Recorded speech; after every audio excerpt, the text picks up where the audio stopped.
Murahin niya yan. Sir, wait, take a picture? Papayag naman siya. Video? Pero hindi niya sasabihin na pwede kayong picture. Hindi siya ano na lang. Kumbaga, siya, Exam kami, challenge kulilat kayo. yata ako. Kaya pagdating doon, ano, Kulilat. bibigyan naman kayo ng ano, bibigyan tayo ng questionnaire. Pwede kayo magsulat doon.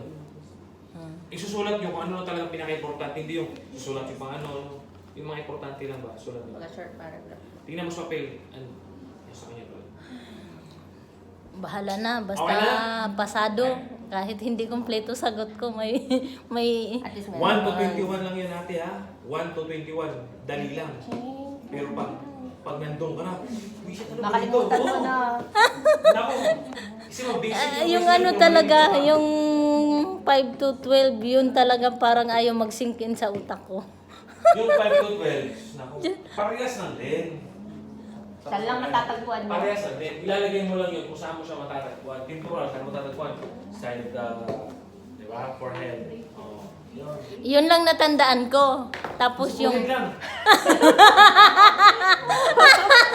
tapos dalawa o tatlo lang yata yung nagsingkin sa utak ko. Hindi ba ano yan? Ilan yan? 7 o 8 yan? 8. Kaya nilagay mo sa gilid. 8, 5, Eh kaya nga yung apat ayaw magsingkin sa Saka utak dapat ko. ano, tandaan din. Ano? Pinots mo na? Kim, dapat tandaan din nila kung, di ba, yung sa ano, above normal or below normal, di ba? Kung saan yan. Ito, baka taon